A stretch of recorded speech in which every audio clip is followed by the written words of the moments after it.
तो गाइस, तो आज मैं आप लोगों को बताऊंगा डोज़र के बारे में। ये हमारी माइंस में डोज़र है। ये सबसे छोटी वाली डोज़र यही है, इससे भी बड़ी बड़ी साइज़ की होती है। तो ये BML कंपनी की डोज़र है। सबसे पहले स्टार्ट करते हैं इस पार्ट से। इसको कहते हैं डोज़र का ब्लेड, जो कि कोई सामान ठेलने के लिए, जिसको कहते हैं डोजिंग के लिए इस्तेमाल होती है, या कोई सामान को पुश करके आपको बाहर करना है, कोई चेनिंग करनी है, इसके कारण इस काम के लिए इस्तेमाल होता है डोज़र। आइए इसके और पार्ट्स के बारे में जानते हैं। ये हो गया डोज़र की आर्म। दोनों तरफ से डोज़र की आर्म है, जो कि ब्लेड के साथ कनेक्टेड है, जो डोज़र को पुश करने के लिए, डोज करने के लिए काम में आती है। ठीक, उसके बाद ये हो गया उसके टिल्ट करने के लिए ये काम आती है। टिल्ट मतलब आप ब्लेड को जैसे कि एक तरफ आपको उठाना है, दूसरी तरफ डाउन करना है, तो वो काम के लिए इस्तेमाल होती है। ये टिल्ट है, दोनों तरफ है। जिस तरफ का आपको टिल्ट करना है उस तरफ आप टिल्ट कर सकते हैं। ये हाइड्रोलिक के द्वारा ऑपरेट होती है, और इसमें जो हाइड्रोलिक ऑयल यूज़ होती है वो है SAE 10W। ये हाइड्रोलिक ऑयल यूज़ हो रही है। फिर ये रहा हाइड्रोलिक पाइप, इसी के द्वारा हाइड्रोलिक ऑयल आ रही है, जिससे कि डोज़र का ब्लेड को कंट्रोल किया जा सकता है, टिल्ट होती है।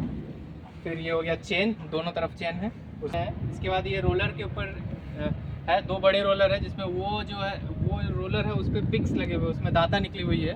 और उसके बाद ये जो रोलर है ये पूरी तरीके से प्लेन है, ये सर्कल है। फिर यहाँ बीच में दो छोटे छोटे रोलर्स हैं, ये छोटे छोटे रोलर, जिसके ऊपर हमारा जो ये चेन सॉकेट है, ये पूरी तरीके से फ्रीली रोटेट करती है आगे पीछे मूवमेंट करने के लिए। और ये डोज़र का एक तो ब्लेड बहुत इंपॉर्टेंट पोर्शन हो ही गया, सेकेंडली ये जो चेन है ये भी बहुत इंपॉर्टेंट पोर्शन है।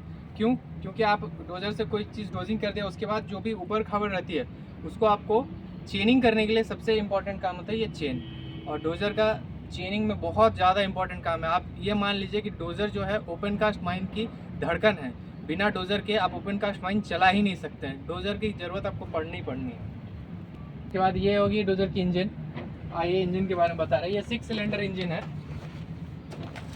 ये 6 सिलेंडर इंजन है। 1 2 3 4 5 6 सिलेंडर इनलाइन पे लगी हुई, 6 सिलेंडर इनलाइन पे 3 4 5 6 इनलाइन सिलेंडर है। तो ये हो गया इनलेट एयर फिल्टर, और उसके बाद ये हो गया टर्बो चार्जर। अब थोड़ा नज़दीक आ जाइए कैमरामैन। ये हो गया एयर फिल्टर, फिर ये हो गया टर्बो चार्जर। ठीक, ये हो गई आपकी एग्जॉस्ट मैनिफोल्ड, जिससे कि आपकी दूषित हवा आ रही है। फिर ये आपकी जा रही है इसमें की मफलर, और ये हो गया टेल पाइप, जिससे कि इसकी दूषित हवा निकलती है, जिसको हम लोग एग्जॉस्ट भी कहते हैं। ठीक, यहाँ से ये कनेक्टेड है आपका इम्पेलर के साथ। यहाँ इम्पेलर से ये साफट है, साफट से फिर अंदर पे एक इम्पेलर है। हाँ, चलो। तो ये साफट से जो ये इम्पेलर कनेक्टेड है टर्बो चार्जर में, इसका मेन पर्पस ये है कि जो इनलेट पे हवा आ रही है वो मतलब जितनी उसको प्रेशर ज़रूरत है, अधिक प्रेशर से लेने खींचने के लिए इसका काम होता है टर्बो चार्जर की। और ये जो आप देख रहे हैं ये है अल्टरनेटर। इसकी काम है बैटरी को, डोज़र की बैटरी को चार्ज करना। उसके बाद ये जो बड़े से पंखी लगे हुई है, इसे कहते हैं रेडिएटर फैन, जो कि इंजन को ठंडा करने के काम में आती है। चलो। और ये हो गई डोज़र की बैटरी। ये 24 वोल्ट की बैटरी लगी हुई है डोज़र पे, जो कि इसके जो आगे में लाइट्स है, नाइट के समय जो इस्तेमाल होती है उसके हॉर्न एंड सेल्फ स्टार्ट करने के लिए इस्तेमाल होती है। चलो। और ये फायर एक्सटिंग्विशर हो गई, और ये है automatic fire detection suppression system, AFDSS पे काम कर रही है। जैसे कि ऑटोमेटिक फायर, अगर इसको कहीं भी फायर होती है तो ये ऑटोमेटिकली अपने आप को सेंस करके ये ऑपरेट हो जाती है, ऑन हो जाती है। या फिर इसको आप मैनुअली भी कर सकते हैं, उसको पुल कीजिए एंड दबा दीजिए बस। और आपको एक आउटलुक दे देते हैं डोज़र को कि चारों तरफ से कैसे दिखते हैं। ये फुल साइज ह्यूमन में लग रही है।